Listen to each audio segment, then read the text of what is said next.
ഞാൻ doctor MP മണി, ഒരു പഴയകാല ശാസ്ത്ര സാഹിത്യ പരിഷത്ത് പ്രവർത്തകനാണ്.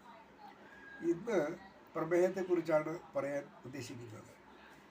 പ്രമേഹ രോഗികളാകുന്നവരുടെ എണ്ണം കേരളത്തിൽ ആശങ്കാജനകമായ വിധത്തിലാണ് കൂടിക്കൊണ്ടിരിക്കുന്നത്. ഈ പോക്ക് പോവുകയാണെങ്കിൽ കേരളം ഒരുപക്ഷെ പ്രമേഹത്തിൻ്റെ കാര്യത്തിൽ, പ്രമേഹ രോഗികളുടെ എണ്ണത്തിൻ്റെ കാര്യത്തിൽ ലോക തലസ്ഥാനമായി മാറിയേക്കുമോ എന്നാണ് ആശങ്ക. പ്രമേഹത്തെക്കുറിച്ച് കുറച്ചു കാലങ്ങളായി നടന്ന പഠനങ്ങളിൽ ഒരുപാട് പുതിയ അറിവുകൾ നമുക്ക് ലഭിച്ചിട്ടുണ്ട്. ഏറ്റവും ലളിതമായി പറഞ്ഞാൽ ഇന്നുവരെ നിലവിലുള്ള എല്ലാ സിദ്ധാന്തങ്ങളും തിരുത്തി കുറിച്ചിരിക്കുന്നു എന്ന് വേണമെങ്കിൽ പറയാം. കാരണം ഈ അടുത്ത കാലം വരെ, അല്ലെങ്കിൽ ഇപ്പോഴും, പ്രമേഹം പാരമ്പര്യമായാണ് ഏറ്റവും കൂടുതൽ പേരിൽ ഉണ്ടാകുന്നത് എന്നാണ് പലരും വിശ്വസിക്കുന്നത്. ഈ സിദ്ധാന്തം ഏറെക്കുറെ തിരുത്തി കുറിച്ചിരിക്കുകയാണ്. കാരണം ഈ പ്രമേഹം പാരമ്പര്യമായി ഉണ്ടാകുന്ന ഒരു രോഗമാണ് എങ്കിൽ ഇരട്ടകളായി ജനിക്കുന്നവരിൽ 2 പേർക്കും ഇതുണ്ടായേ തീരും. കാരണം അവർ 2 പേരുടെയും ജനിതക ഘടന ഒന്നാണ്. പക്ഷേ പല കേസുകളിലും ഒരാൾക്ക് മാത്രമേ പ്രമേഹം കാണുന്നുള്ളൂ. അത് ഏറ്റവും രസകരമായ ഒരു പുതിയ അറിവാണ്. രണ്ടാമത്തെ അറിവെന്ന് പറയുന്നത്, ഏറ്റവും പുതിയ അറിവുകളിൽ പെടുന്നത്, പ്രമേഹത്തിന് പ്രധാന കാരണമാകുന്നത് ശരീരത്തിൽ അടിഞ്ഞുകൂടി കിടക്കുന്ന കൊഴുപ്പിൻ്റെ ശേഖരമാണ് എന്നാണ്. ഇതിന് വ്യക്തമായ തെളിവ് കിട്ടിയത്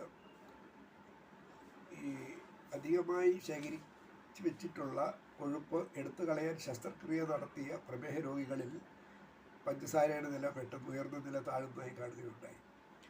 അപ്പോൾ അത് ശക്തമായ, അല്ലെങ്കിൽ വളരെ വ്യക്തമായ ഒരു പുതിയ അറിവാണ്. അടുത്ത പുതിയ അറിവെന്ന് പറയുന്നത് അണുബാധകളെക്കുറിച്ചാണ്. അണുബാധകൾ രക്തത്തിലെ പഞ്ചസാരയുടെ നില ഉയർത്തുന്നു എന്നാണ് പുതിയ പഠനങ്ങൾ പറയുന്നത്.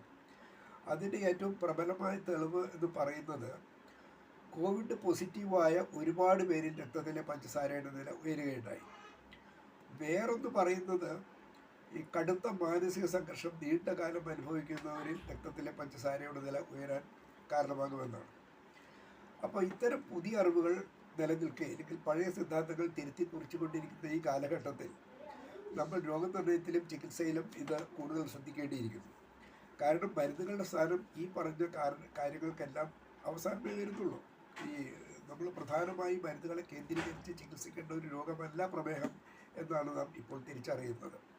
അതുകൊണ്ട് ഈ പ്രമേഹ രോഗികളിൽ ആദ്യം നമ്മൾ ഈ പറഞ്ഞ കാര്യങ്ങൾ, ജീവിതശൈലി മാറ്റങ്ങളിലൂടെ അമിതമായി ശേഖരിച്ച് വെച്ചിട്ടുള്ള കൊഴുപ്പിൻ്റെ അളവ് കുറയ്ക്കാവുന്നതാണ്.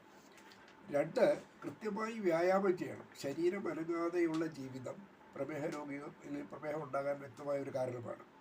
അപ്പോൾ നമ്മൾ ആദ്യം ചികിത്സ കേന്ദ്രീകരിക്കേണ്ടത് ആഹാരത്തിലുണ്ടാക്കുന്ന നിയന്ത്രണങ്ങളിലാണ്. 2, പതിവായി വ്യായാമം ശീലിക്കണം എന്നുള്ളതാണ്. അടുത്ത ഘടകം എന്ന് പറയുന്നത് മാനസിക സംഘർഷം കൈകാര്യം ചെയ്യാനുള്ള പരിശീലനമാണ്. കാരണം മാനസിക സംഘർഷം ഉണ്ടാകാതെ ആർക്കും ജീവിക്കാൻ സാധ്യമല്ല.